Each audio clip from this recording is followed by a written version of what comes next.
Welcome to my channel. I believe these are memories from the past. I returned home late after 9 in the evening and discovered that my loving wife was not there. She had left no message and there was nothing prepared for me to eat. This was not the first instance of this happening, and I knew it wouldn't be the last. Was I angry? Well, no, not anymore. I had been aware for a long time that something was amiss. Perhaps I was initially upset, or I should have been, but as the old saying goes, we either adapt or learn as we proceed. You see, that's exactly what transpired. My name is Chase Royster. I am 26 years old, 185 cm tall, and weigh about 90 kg. At 18, after finishing high school, I began working. I started off as a carpenter, simply driving nails, but soon I mastered the trade, made some friends, formed some connections, and progressed. About a year and a half ago, I started my own business. I had very little money, but I still managed to start living independently. There are a number of people, not many but enough, who own land and are in need of someone to construct something for them. I am certainly no Frank Lloyd Wright, but I can build a lobby, a 2-story house, or a barn just as well as anyone else. I'm doing quite well, and I have friends and subcontractors who are also striving to succeed on their own. It works for me. Now you know about me and why I'm late every evening. It's June, the weather is fine, and if not now, then when? Now about my wife, a cheerful, petite brunette with brown eyes, a well-built beauty who thought she knew me and my routine. Unfortunately, she assumed she knew much more. Here's the story. Susan, my wife, is 2 years younger than me. We met and started dating in high school. I fell in love, and I believed she did too. Who knows, maybe she really did. She graduated from high school, and we got married. Susan comes from a challenging background. She and her younger brother were brought up by a single mother who held 2 part-time jobs to support them. So after graduation, Susan had limited opportunities. We married, and during our first year, I continued my carpentry work while Susan, as you might guess, worked at the mall. We were doing all right. We didn't have children yet, and weren't planning on any until we had saved enough for a house. Then Susan had some ideas. She wanted to better herself and attend college. I was completely supportive, and we enrolled her in a local college nearby. Susan enjoyed it and decided to pursue her education further, opting for a 4-year program in psychology, despite not being great at math but being an avid reader. She thought that with a psychology degree, she could work in local government or at a school, helping people ideally. Children, I supported her decision. I paid for her tuition, books, and other necessary college supplies.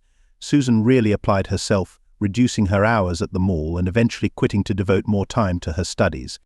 It typically takes 4 years to complete college, but Susan finished in 3, earning top marks. Everything seemed excellent, at least to me. However, at some point, Susan started having other thoughts. Is anyone surprised? Ever since all this came to light, I recall reading about it. I learned about it online and from several books, even acquiring extra materials from the public library and the local bookstore. Sure, I may not have completed college, but that doesn't make me ignorant. In the final year of Susan's studies, I began to pick up on subtle hints, the usual signs that anyone who has experienced this would recognize: eye-rolling, stating the obvious, giving evasive answers to straightforward questions, dismissive comments, condescension, and what I would describe as hypocritical behavior. Who was Susan trying to deceive? Gradually, she came to believe that, thanks to a few college courses and term papers, she had become smarter and outgrown the person she once loved, but who still supported her. I observed her closely. Initially, I overlooked it, but as it worsened, I became angry, though I soon realized that my anger was futile. I was merely processing it all when my anger shifted to sorrow. Sure, I cared for her deeply, but I was still young. If she had started feeling claustrophobic in our apartment and wanted to leave, I would have been saddened, but I would have coped. That's essentially what has transpired thus far.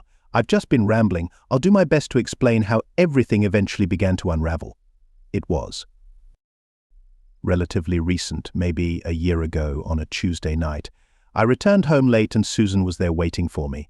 She was seated at the kitchen table in our initial rented home where I had been refurbishing the floors as part of a collaborative building endeavor. As I entered, I noticed her.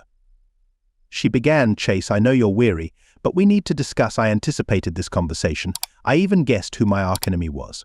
I pulled out a chair. Our furniture was all second-hand. All right, honey, what's up? Chase, I know we're married, and I know I've made promises, but I'm unhappy. I want to start seeing other people, other men. That was forthright. I had expected her to request a divorce, but instead she subtly suggested she wanted to date. Did she think I was naive, some sort of pushover? I sat there momentarily fatigued, truly worn out, and contemplated doing something akin to what she had in mind. If we proceeded, she would cry, and I would grow even more irate. It didn't make sense. I needed to react, but first I had to compose myself.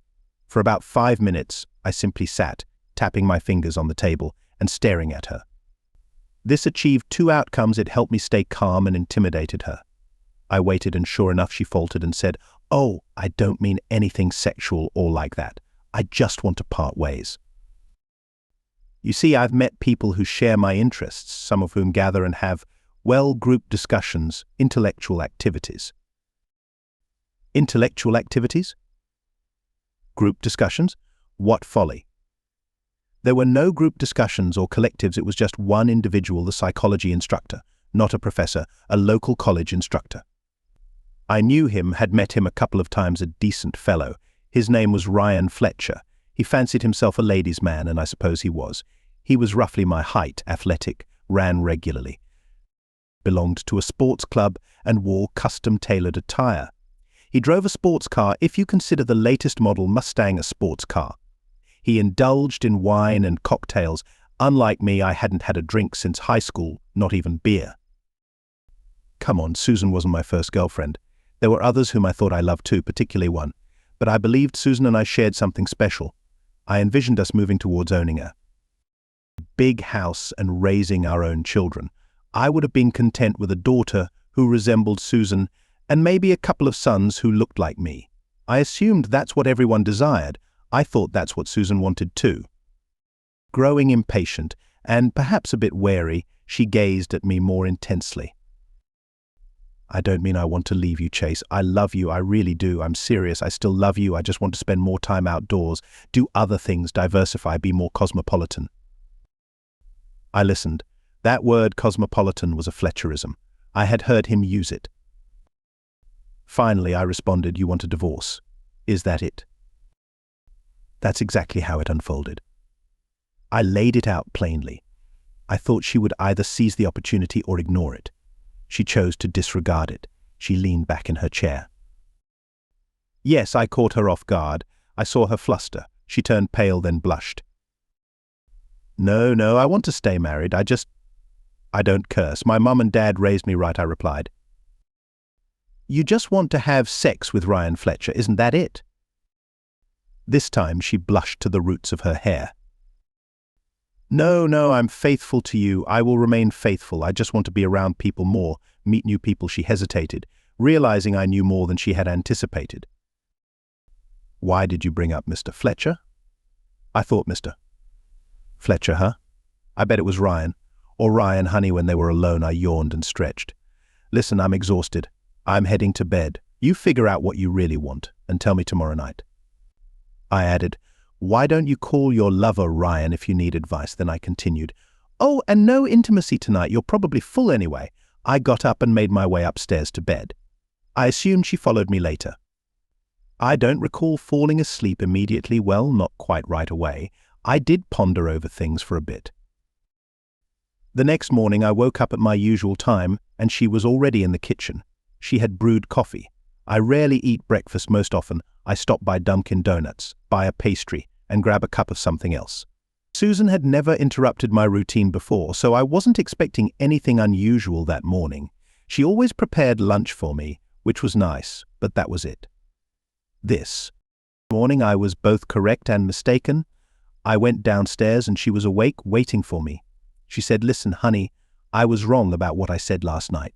I want to take it back. Let's pretend I didn't say anything. I'm content with you. Nothing else matters to me." She stepped forward, probably expecting a kiss or a hug, which was unlikely. I offered what I hoped appeared as a casual smile.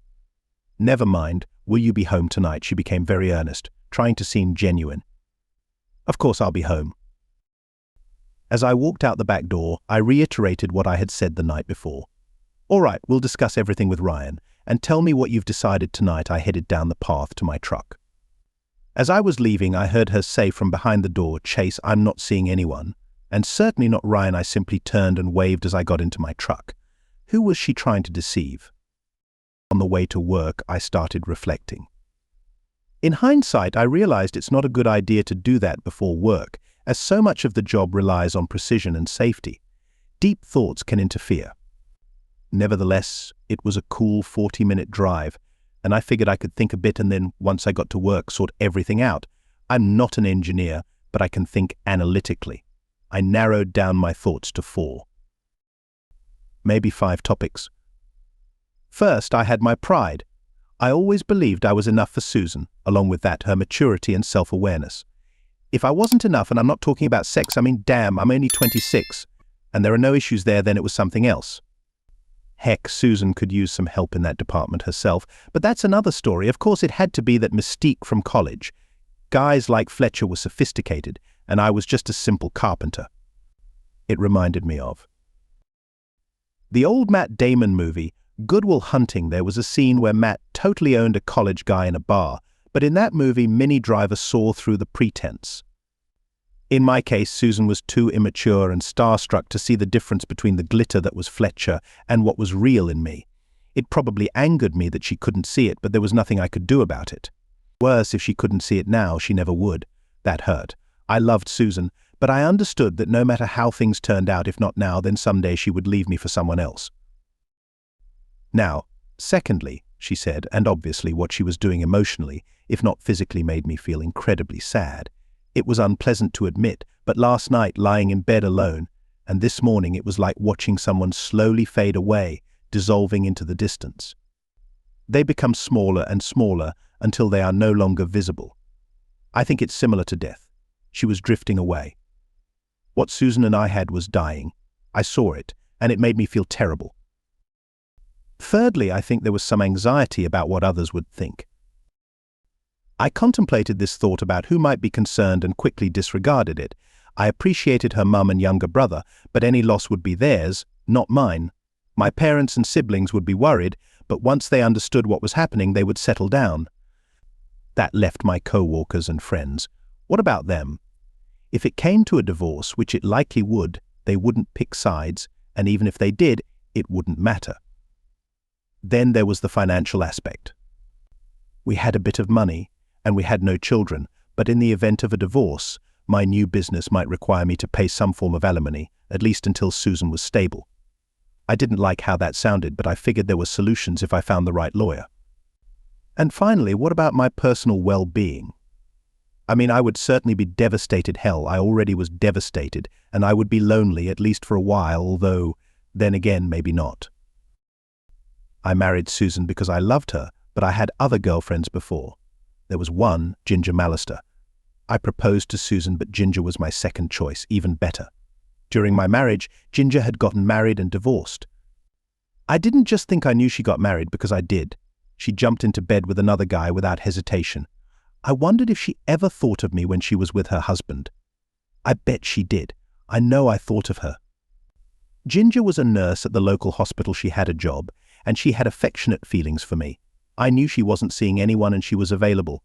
I had a good alternative, and maybe a better choice. Sometimes that's just how it goes.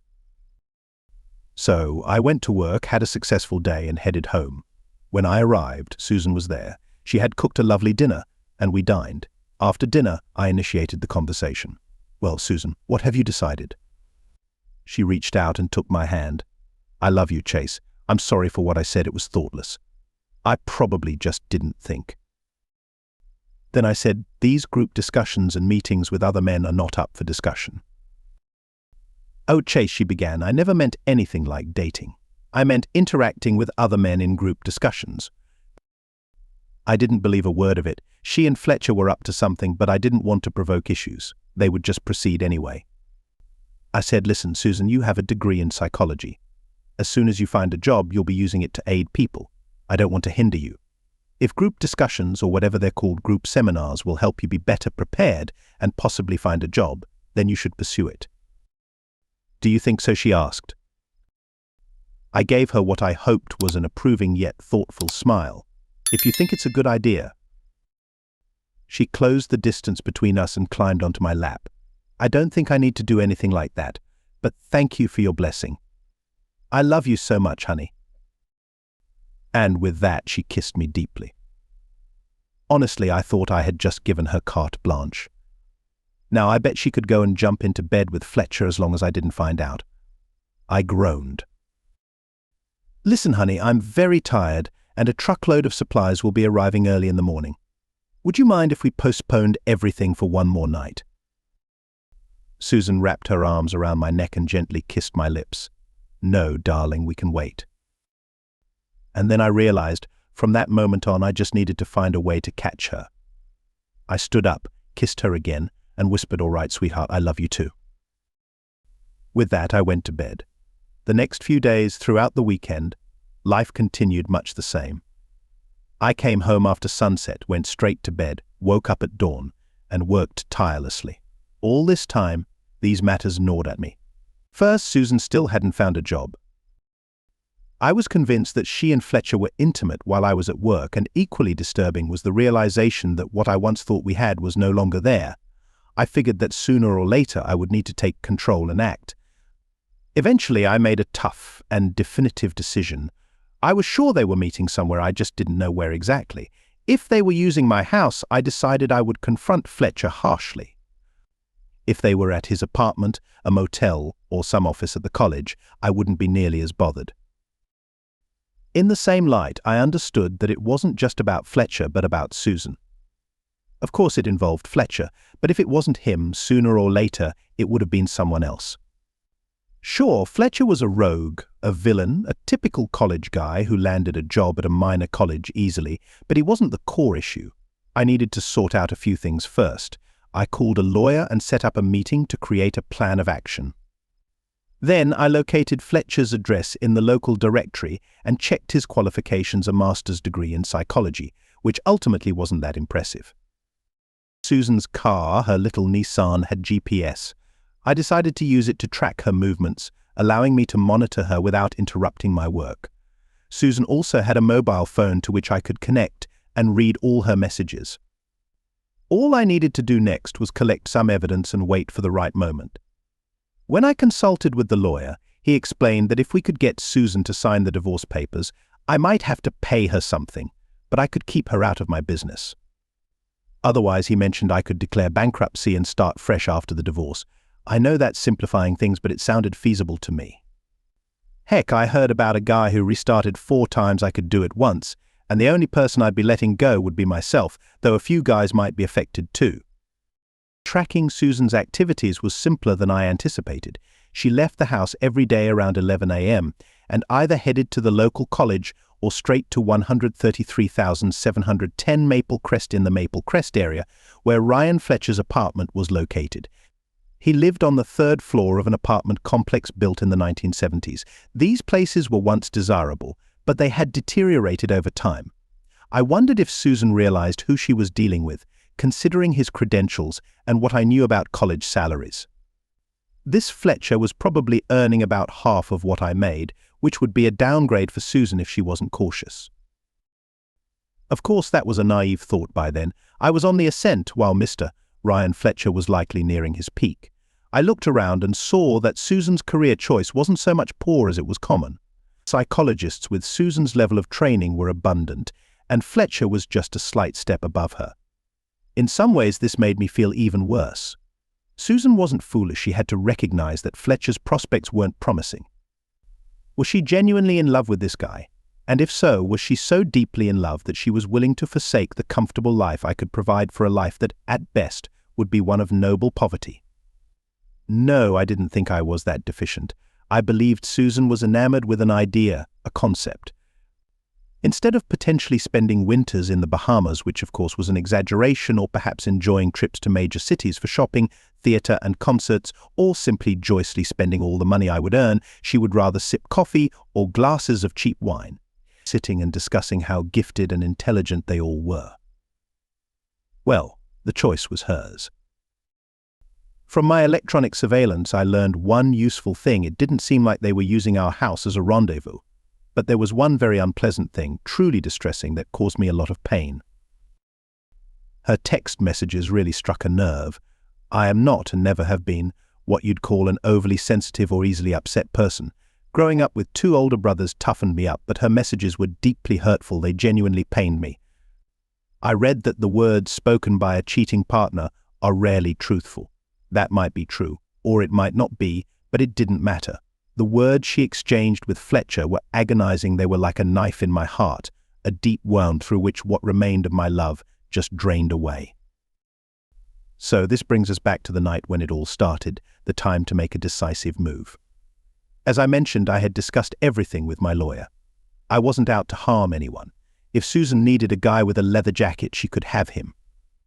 I would move on. I would be fine. So before going to bed, I left a note on the table. I intended to end it in the morning before leaving for work, but it didn't go as planned at all. I was just about to drift off to sleep when I heard the sound of a car and then saw the lights as Susan pulled into the driveway. I peered out the window. It was Susan, and she wasn't alone. I pulled on shorts over my boxers and trudged down the stairs just in time to see Susan and Ryan Fletcher enter through the front door. Oh wow, I thought, what's this? Susan saw me and flinched slightly. I also noticed Fletcher squeezing her hand, either a gentle rebuke or a sign of support, I assumed. Susan looked up at me as I was still on the stairs. "Chase, I'm glad you're still awake," she said. I nodded. "I see you brought a guest." By that time, Susan was already holding the guy's hand. "Yes, Ryan and I would like to talk to you." Oh my God, I thought. The chickens have come home to roost, I smirked. Did we win the lottery or something? Susan tried to wear her most sincere and well-rehearsed face. "Chase, please come downstairs. We need to talk." Without saying a word, I slowly descended the stairs. Whatever this was about, and I pretty much knew I wasn't going to make it easier than necessary. "All right, what's going on?"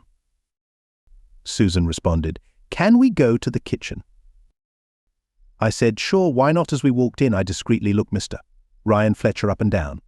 He had the look of someone expecting trouble. I mentally laughed. He was truly clueless. We went into the kitchen and all sat down at the table. It was their show, so I waited. After about a minute, Susan started. "Chase, I'm kind of leaving you." Well, I thought, how can you kind of leave someone? I made every effort to keep my face as impassive as possible. Judging by their expressions, I think I succeeded. I replied, "How do you want this to happen?" Fletcher opened his mouth. "Susan and I have been thinking." I interrupted him. "This is between Susan and me right now. When we're done, you two can pack her things. I'll even help." I looked at Susan. "So how do we do this?" She looked surprised and hurt. "You didn't have to say that to Ryan. He's only here to help." Oh, I could have said a lot right then, but I remembered the movie The Godfather. Never let anyone know what you're thinking. As calmly and evenly as possible, I said, "You said you're leaving me. I understand he's here to help." "I get that too. He can help you pack your things when we're done." So again, my question is, how do we do this? Susan was on the verge of breaking down, and I remembered my conversations with the lawyer. He said that when the moment of truth came, Susan might crumble, and I might have to push. Pride works both ways, he had said. Susan said, "I don't really want a divorce. I would like to be able to." I stopped her. It was time to be clear. "I agree," I said. She was shocked. "You agree to what?" I replied, "I do want a divorce. I've already met with a lawyer. He has prepared all the papers. We'll sell the house. We don't have any equity, so we'll probably lose money, but I'm willing to cover any losses. As for the stuff, most of it is used or old. We each have a few things. We can pick the few things we need and either sell or donate the rest. Regarding the money, if you agree to just let me go, I'll split what we've saved 60 to 40, and you'll get 60. Susan was taken aback and momentarily speechless. Then Fletcher interjected, "Susan loves you. She doesn't want a divorce. She just wants the freedom to see me and maybe take a few trips." I ignored him but addressed his point through Susan. "I want a divorce," I declared, and then I fabricated. I found someone else. I want to move on. She appeared utterly shocked. You found someone else. I adhered to my narrative. When I learned about you two, I realized it was over between us and I moved on. Now, Susan, will you let me go, please? It's all because of Ginger Mallister, isn't it? Susan shot back. She was trapped. As the old adage goes, pride goes before a fall. Susan became enraged. I had preempted her objections. I struck decisively. Yes, I affirmed, placing her on the defensive once more. My response was firm. I'd rather not discuss it further. In a venomous tone, Susan hissed, "Fine, Chase. You've got it. Have your lawyer send his papers and I'll sign them." I stood up.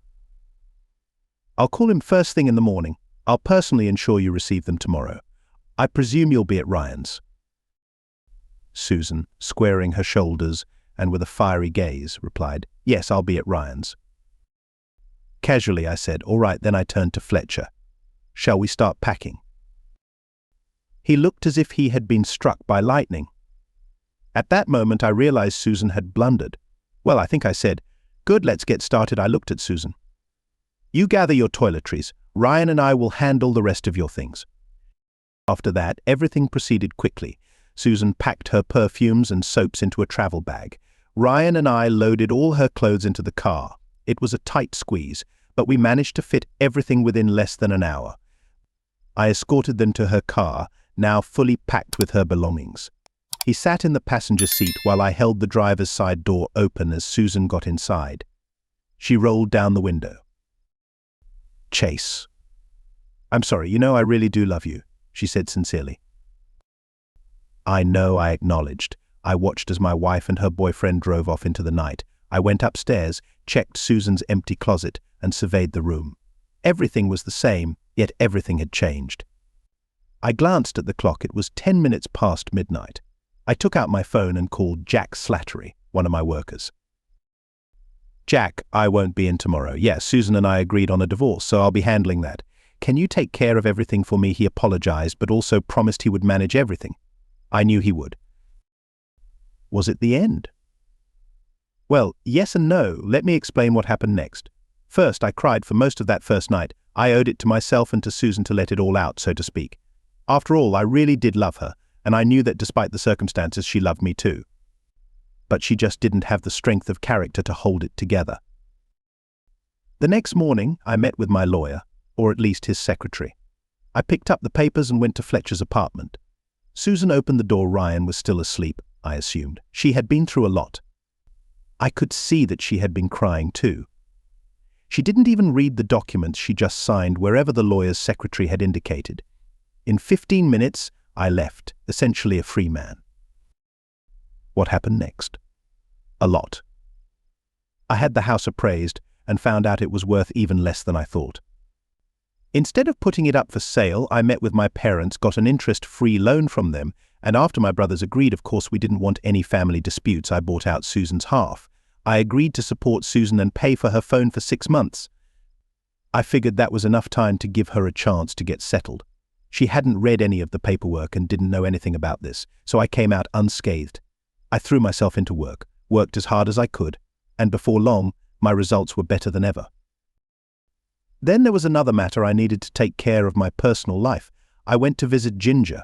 Susan was a stunning beauty, chestnut hair, big brown eyes, a great figure, not great in bed, but a feast for the eyes. Ginger was different. She was pretty short like Susan, with red hair, freckles, and green eyes, but that's where the similarities ended. Ginger was as thin as could be, with legs like sticks, and unlike Susan, who despite her flirtatious nature was quite meek and agreeable, Ginger was the polar opposite. I remember her explosive temper, outbursts of blatant anger, and a tendency towards sudden aggression. One memory that stands out is how intensely jealous Ginger could become, almost to the point of rage. And with her, I never had to worry about any games similar to what Fletcher played. Did I want to revisit that kind of relationship? The answer was yes. I soon realized that, while Susan might have been somewhat dull, Ginger was a fiery volcano, always about to erupt, especially around me, and particularly jealous after she knew I had chosen Susan over her, nearly confronting her physically. I decided to reconnect with Ginger, aptly named for her vibrant appearance. Initially, she was hesitant about meeting, but eventually she agreed. We planned to dine together at Olive Garden. I took her hands and was struck again by how stunning she looked. Her hair was styled into a long braid, her large green eyes were framed by long lashes, and her delicate hands featured nails polished clear. Her attire was striking, a lemon-green silky blouse with finely made buttons, accentuating her petite figure, and the top 3 buttons casually undone, hinting she wasn't wearing a bra. Her skirt, made of a light, pleated fabric, ended mid-thigh and swayed as she moved, complemented by knee-high socks and simple moccasins. Her heart-shaped face, teardrop-shaped mouth, slightly upturned nose, high cheekbones, and a sprinkle of freckles across her nose and cheeks completed the charming picture. Then she spoke, and I fell in love all over again. Her voice was melodious, reminding me of a spring morning, like the song of a nightingale. Yet she was rather quiet until we sat down at the restaurant. Then she quipped, got tired of that beauty, and decided to come back. To second place, her tone shifted from melodious to sharp, like a hawk. I appreciated her candor. I responded, "That's right, so how about it?" She pointed out, "You know I was already married, so you missed your chance." Remembering her devout Catholic background, I replied, "That's okay, I won't rush things." But she persisted, "This time there's no going back. In for a penny, in for a pound." I was willing to take what I could get, even if it was second choice. Then, strikingly, she declared, "My first marriage was a failure. This time I want a fairy tale." "Do you want to eat first, or should we go pick out a ring?" she joked, then burst into laughter. "Let's go, you fool, we married in the fall. It was a grand wedding, she being Catholic with a large family and high hopes, and I, a Methodist, found none of it mattered." She was a breathtaking bride, led to the altar by a giant with red hair, shining like the lighthouse of Alexandria. Since then, I haven't looked back. I made one mistake and won't repeat it. Meanwhile, Susan's story took another turn. Ryan, who loved her, was not ready for marriage. In desperation, she resorted to ceasing her birth control, hoping pregnancy would lead to marriage. It didn't. He left. Now, Ginger and I occasionally see Susan. She's pregnant, working at a mall, mirroring her mother's path, a stark contrast to our lives. I often say it wasn't my fault, though I feel a twinge of sympathy for her. Life indeed goes on.